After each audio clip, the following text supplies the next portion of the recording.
पुटोंग। और अगले ही पल वहाँ पर संदीप जमीन के ऊपर गिर जाता है और बेहोश हो जाता है। हालांकि वहाँ पर संदीप को बेहोश होते हुए देखकर भीड़ बहुत चक्की रह जाती है। ये क्या हो गया, आखिरकार संदीप को क्या हो गया?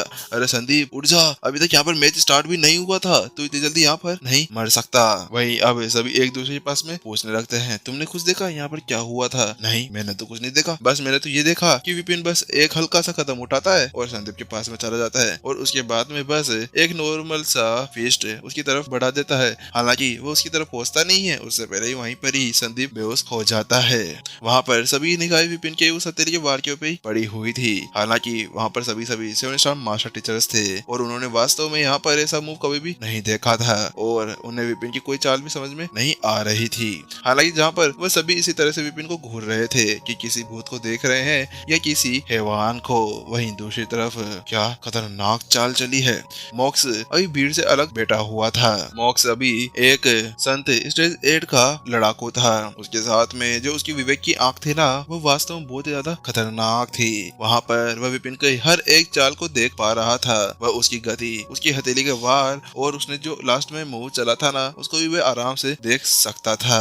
बात कुछ ऐसी है कि यहाँ पर अभी भी विपिन ने कुछ और नहीं किया था। उसने गति का यूज करते हुए सामने वाले को चौंका दिया और उसके साथ में हथेली का वार करते हुए उसको पूरी तरह से डरा दिया। हालांकि यहाँ पर ये वार एक शारीरिक अटैक लग रहा होगा। हालांकि यहाँ पर उसने ये आत्मा का वार किया था। वहाँ पर मॉक्स ने अपने पास ही पास में बड़बड़ाया। वास्तव में विपिन का उद्देश्य भी यही था, अपने उस वार के साथ में सामने वाले को चौंका देना ताकि उसकी आत्मा के ऊपर से उसका पूरा नियंत्रण हट जाए। और वहीं पर ही फिर उसने अपनी आत्मा का यूज किया और वहाँ पर संदीप की आत्मा को दूर कर दिया। हालांकि मॉक्स तो यहाँ पर एक बात से परेशान था कि आखिरकार यहाँ पर ऐसा हो कैसे गया, क्योंकि यहाँ पर उसने उसकी आत्मा उसके शरीर के ऊपर ध्यान दिया था। वहाँ पर उसने ना अपनी कोई एनर्जी का यूज किया ना ही किसी और का, बस वह तो नॉर्मल से अपनी आत्मा का यूज करते हुए सामने वाले की आत्मा पे काबू पाने में कामयाब हो गया था।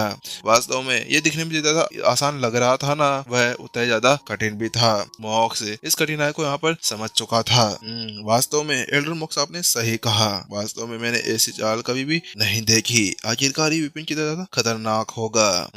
अब मैं जान सकता हूँ कि वास्तव में विपिन ने वहाँ पर कोई भी चीटिंग नहीं की थी। वहीं चिन्मय और मॉक्स अब विपिन के बारे में इसी तरह से बात करने लगे थे। हाँ तुमने सही कहा, वास्तव में यहाँ पर जो ये माउंटेन गेट है ना, ये किसी भी किस्मत के ऊपर निर्भर नहीं करता है। ये उसकी जीत के ऊपर निर्भर करता है कि किस तरह से उसने मेहनत की थी। जहाँ पर वह सभी इसी तरह से बात कर रहे थे तो संदीप वापस से अपनी नींद से वापस उठ जाता है। जब वह अपनी नींद से उठता है ना, तो वो बहुत ही ज्यादा घबराया लग रहा था। उसका चेहरा शर्मिंदगी से लाल हो चुका था। ऐसा लग रहा था जैसे कि वहाँ पर वह टमाटर की तरह फट जाएगा। विपिन मैं हार गया। संदीप वहाँ पर पास में जाता है और वह अपने सामने खड़े हुए विपिन से कहता है, ठीक है विपिन, क्योंकि मैं यहाँ पर हार चुका हूँ तो तुम मुझे यहाँ पर कोई भी सजा दे सकते हो। हालांकि उसकी बात सुनने के बाद विपिन ने कहा, नहीं नहीं, इसकी कोई भी जरूरत नहीं है। आखिरकार हम सभी संत अकेडमी के स्टूडेंट्स जो हैं, यहाँ पर हम सभी के बीच में एक एक बार लड़ाई तो होनी चाहिए और इस तरह के चैलेंज के साथ में हमारी आत्मा, हमारा शरीर और भी ज्यादा ताकतवर होता जाएगा। वहीं उसकी वो बात सुनने के बाद में वहाँ पर संदीप तो बहुत ही ज्यादा सम्मान महसूस करने लगा था। धन्यवाद विपिन, विपिन वास्तव में तुम एक बहुत ही ज्यादा अच्छे व्यक्ति हो। बस विपिन की एक बात यहाँ पर संदीप के दिल को छू चुकी थी और उसके आंखों के अंदर सम्मान देखा जा सकता था। अरे अरे, तुम ऐसा करने की कोई भी जरूरत नहीं है। विपिन अब सीढ़ियों से नीचे उतरते हुए जा रहा था। हालांकि इससे पहले कि वह उस स्टेज के नीचे उतर पाता ना, उससे पहले अचानक से एक आवाज सुनाई देती है, एक पल रुको, मैं भी यहाँ पर विपिन के साथ में एक दो बार हाथ आजमाना चाहता हूँ। हालांकि उस बात को सुनने के बाद विपिन ने अपना सिर घुमाया तो वह देखता है कि वह चैलेंज देने वाला कोई और नहीं था, वह जीत था। है ये आखिरकार क्या वापस तो मेरे को वापस से इस बार चैलेंज करना चाहता है। हाँ ठीक है, मान लिया कि पिछली बार ये मेरे से हार गया था, लेकिन एक और बार यहाँ पर इसने मेरी ताकत देख ली थी। फिर भी क्या ये वास्तव में यहाँ पर मेरे से डरा नहीं था। जीत को इस तरह से चैलेंज करते हुए देखकर विपिन ही हैरान नहीं था, भीड़ का भी यही हाल था। है ये बंदा, अरे ये बंदा तो यहाँ पर 51 स्टेज के ऊपर आता है, इसका मतलब ये तोड़ना है ये विपिन को हरा देगा। अरे अभी अभी हमने देख ली इसकी ताकत कितनी ज्यादा खतरनाक थी और पिछली बार भी ये वहाँ पर हार गया था, तो क्या इसको लगता है कि ये वास्तव में यहाँ पर विपिन को हरा देगा। हाँ, मुझे भी ऐसा लगता है कि आखिरकार ये इस तरह से हरकतें क्यों करने लगा। भीड़ इसी तरह से बातें करने लगी थी। हालांकि विपिन वहीं पर ही सोच रहा था, क्या वास्तव में ये बंदा यहाँ पर वापस ऐसे ही आने के लिए तैयार है? मुझे लगता है कि इसके पास में कोई ना कोई सीक्रेट भरा हुआ होगा, क्योंकि आखिरकार ये शयन कबीले से जो था। जहाँ पर विपिन इसी तरह से सोच रहा था, वहीं जीत भी अब स्टेज के ऊपर आ जाता है और वह विपिन से कहता है, विपिन, क्योंकि यहाँ पर तुम इलाइट डिवीजन के अंदर शामिल हो चुके हो, इसकी वजह से तुम मेरे एक सीनियर भी बन चुके हो। ऐसा लगता है कि इसके साथ में मुझे यहाँ पर अपनी साधना को दबाने की कोई भी आवश्यकता नहीं है। वही उसकी बात सुनने के बाद में विपिन ने कहा, हाँ बिल्कुल, तुम अपनी साधना को बिना दबाए भी मेरे साथ में लड़ सकते हो। हालांकि उसकी वो बात सुनने के बाद में वहाँ पर जीत के चेहरे के ऊपर एक खतरनाक सी मुस्कान आ जाती है। तो ठीक है, ऐसी बात है तो मैं अपनी अब इस साधना के साथ में तुम्हारे साथ में लड़ने वाला हूँ। उसके साथ में ही यहाँ पर जीत अपने ओरा को एक्टिवेट करता है और उसके साथ में एक खतरनाक ओरा पूरे स्टेज को हिलाकर रख देता है हाफ संत स्टेज 6 के ऊपर। ओ, हाफ स्टेज संत 6। वास्तव में यहाँ पर तो ये इतनी जल्दी यहाँ पर पहुंच चुका है, तभी तो मैं मानूं कि आखिरकार इसने यहाँ पर इस तरह से मेरे को चैलेंज कैसे कर दिया। वहाँ पर विपिन ने जैसे उसकी वो ताकत देखी ना, तो विपिन मुस्कुराते हुए अपने मन ही मन के अंदर सोचने लगता है, ऐसा लगता है कि पिछली बार ये मेरे से हारा था ना, तो उसके बाद में 3 दिनों के अंदर इसने अपनी सफलता को वहाँ पर हासिल कर लिया था। जहाँ पर विपिन अभी भी जीत के बारे में सोच रहा था कि वो किस तरह से क्या करने वाला था। हालांकि वहीं दूसरी तरफ जीत एक कदम आगे बढ़ाता है और सीधा विपिन की तरफ अपना फिस्ट बढ़ा देता है। उसका खतरनाक फिस्ट अभी विपिन की तरफ बढ़ने लगता है। उसके अंदर अभी संत स्टेज 6 की पावर भरी हुई थी, जो विपिन की तरफ बढ़ती हुई आ रही थी। हालांकि उसकी वो चीज को देखने के बाद में विपिन अपना सिर हिलाए बिना नहीं रह सका।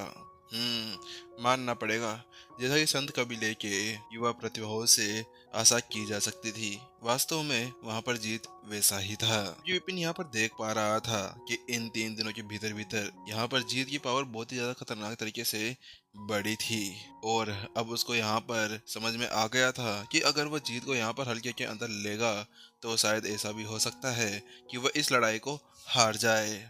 इसी वजह से जल्दी से विपिन ने अपनी एक उंगली उठाई और आगे टैप कर दिया।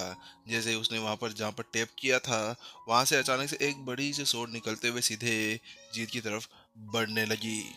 यहाँ पर विपिन केवल अभी अपने सामने वाले उस प्रतिद्वंदी को यहाँ पर टक्कर देने के लिए केवल अपनी तलवारबाजी के ऊपर ही निर्भर हो सकता था, क्योंकि इस समय उसके सामने एक हाफ संत स्टेज 6 का लड़ाकू जो खड़ा हुआ था। वहीं अब वह तलवार तेजी से आगे बढ़ने लगती है, जैसे कि कोई रॉकेट अभी अंतरिक्ष के अंदर जाने के लिए तैयार बैठा हो। क्या ये ज्यादा खतरनाक पावर कहाँ से लेकर आ गया? वहीं जब जीत ने वहां पर उस तलवार को अपनी ओर आते हुए देखा, तो उसके साथ में उसका चेहरा पूरी तरह से पसीने पसीने से जूझ गया था। वह जानता था कि वास्तव में अगर उसकी हथेली वहां पर सीधे तौर पर उसकी तलवार के साथ में टकराती है, तो उसकी हथेली 2 टुकड़ों के अंदर कट जाएगी। हालांकि उसके अगले ही पल जीत ने वहां पर अपना अटैक ही चेंज कर दिया और जल्दी से उसने अपना फिस्ट उस तलवार की तरफ बढ़ा दिया, उसको डॉज करने के लिए। वास्तव में यह तो विपिन लियाओ से बहुत ज्यादा ताकतवर है। जीत को देखने के बाद में विपिन उससे प्रश्न हुए बिना नहीं रह सका, क्योंकि इस बार वह देख पा रहा था कि जीत कैसे वहां पर अपने आप को मुजरे कराने में कामयाब हो पा रहा था। क्योंकि 3 दिन पहले वहां पर वो देख पा रहा था कि जीत की जो पावर थी ना, वो उससे बहुत ही ज्यादा कम थी। हालांकि इस बार हथेली के वार को अचानक से वश के अंदर कर कर उसने कैसे फिस्ट अटैक उसकी तरफ बढ़ा दिया था, उस तलवार के वार को दूर हटाने के लिए। वहीं दूसरी तरफ जीत का भी यही हाल था। जीत यहाँ पर स्टार्टिंग से ही अपने हाफ संत स्टेज 6 की पावर को यहाँ पर यूज कर रहा था। वो वहां पर बिल्कुल भी ढील नहीं देना चाहता था, क्योंकि आखिरकार एक इलाइट डिवीजन को कोई नहीं छोड़ना चाहेगा।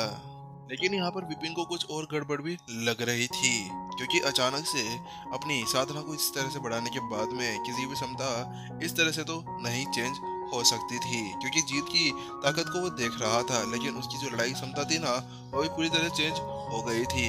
इसके साथ में वहां पर विपिन अब जल्दी से आई ऑफ इनसाइट को एक्टिवेट करता है और वहां पर वह देखने लगता है। हालांकि जैसे वो उसके ऊपर नजर डालता है ना, उसके साथ में उसकी आंखें सिकुड़ जाती है, क्योंकि वहां पर वो देख पा रहा था कि एक गोल्डन धागा अभी जीत के कानों के अंदर से निकल कर कहीं और जा रहा था। अब माजरा समझ में आया, आखिरकार यहाँ पर चल क्या रहा था। विपिन ने उस चीज को देखने के बाद में समझ गया था कि आखिरकार कैसे जीत इस तरह से वहां पर ताकतवर हो गया था, या उसकी लड़ाई टेक्निक पूरी तरह से सुधर चुकी थी। उसके साथ में अब वह जल्दी से चुपके छुपाते वहां पर अभी अपनी निगाहों को उसी धागे के पीछे पीछे ले जाता है। हालांकि वह स्टेज के नीचे देखता है तो वह धागा एक लड़के के ऊपर जाकर लगा हुआ था, और वह कोई और नहीं था, वह जगत था, जिसे विपिन ने थोड़ी देर पहले वहां पर जीत से बात करते हुए देखा था। मानना पड़ेगा कि ये जगत कुछ ना कुछ प्रतिभाशाली व्यक्ति तो है ही, क्योंकि इस तरह से यहाँ पर 8 स्टार मास्टर टीचर्स को भी यहाँ पर धोखा दे देना वास्तव में ये कोई छोटी बात नहीं थी, क्योंकि यहाँ पर मॉक्स, चिन्मय और अन्य मास्टर टीचर्स भी खड़े हुए थे। हालांकि फिर भी यहाँ पर उनसे बचते बचाते यहाँ पर इस तरह से टेलीपैथी संदेश भेजना वास्तव में ये एक बहुत ही बड़ी बात थी। वो तो अच्छी बात थी कि विपिन के पास में वहां पर अभी आई ऑफ इनसाइट थी। अगर उसके पास में ये नहीं होती तो उसके बाद में ये हो सकता था कि शायद वह भी यहाँ पर इसको देख पाता। चलो ठीक है, अगर तुमने ये रास्ता अपना ही लिया है तो फिर अब मेरी बारी है। विपिन ने उसको अपनी ओर आते हुए देखा, और वह देख पा रहा था कि उसकी फिस्ट तेजी से भी उसी तरफ बढ़ती हुई आ रही थी। हालांकि विपिन अपनी जगह पर आराम से खड़ा था। ऐसा लग रहा था जैसे कि उसको यहाँ पर कोई फर्क पड़ ही नहीं रहा हो। वह वहां पर अपने सामने एक बार टैप करता है। जैसे वह ऐसा करता है, उसकी अंगुली से एक रोशनी निकलती है और उसके चारों तरफ एक डोमेन बन जाता है। जैसे ही वहां पर डोमेन बनता है, अचानक से वहां पर जीत की बॉडी एक ही जगह पर स्टक होकर रह जाती है। उसको ऐसा लग रहा था जैसे कि वहां पर उसके शरीर को किसी ने पूरी तरह से बांध दिया हो। विपिन ने वास्तव में यहाँ पर अभी डायमेंशन की उस सेकंड टेक्निक को भी यहाँ पर सीख लिया था। वहां पर वह विपिन लियाओ को सिखा ही रहा था। हालांकि खुद के विकास के ऊपर भी वह ध्यान देता जा रहा था, जिसके चलते हुए वहां पर उसकी जो डोमेन की पावर थी वह पहले से बहुत ज्यादा बढ़ चुकी थी। इसके साथ में विपिन को दो दो फायदे थे। अगर यहाँ पर वह उसका यूज ज्यादा देर तक करता भी है ना, तो उसके बाद में भी उसकी झेकी ज्यादा दूर नहीं जाएगी। यही उसके लिए एक बहुत ही बड़ी चीज हो चुकी थी। अगले ही पल जो जीत का मुक्का था वह अचानक से नीचे की तरफ गिर जाता है। ऐसा लग रहा था जैसे कि उसके हाथों के अंदर किसी ने पत्थर बांध दिए हो। अगले ही पल विपिन एक और टेप करता है, और उसके अगले ही पल वहां पर एक और तलवार चूका बाहर सीधे जीत की दूसरी हथेली की तरफ बढ़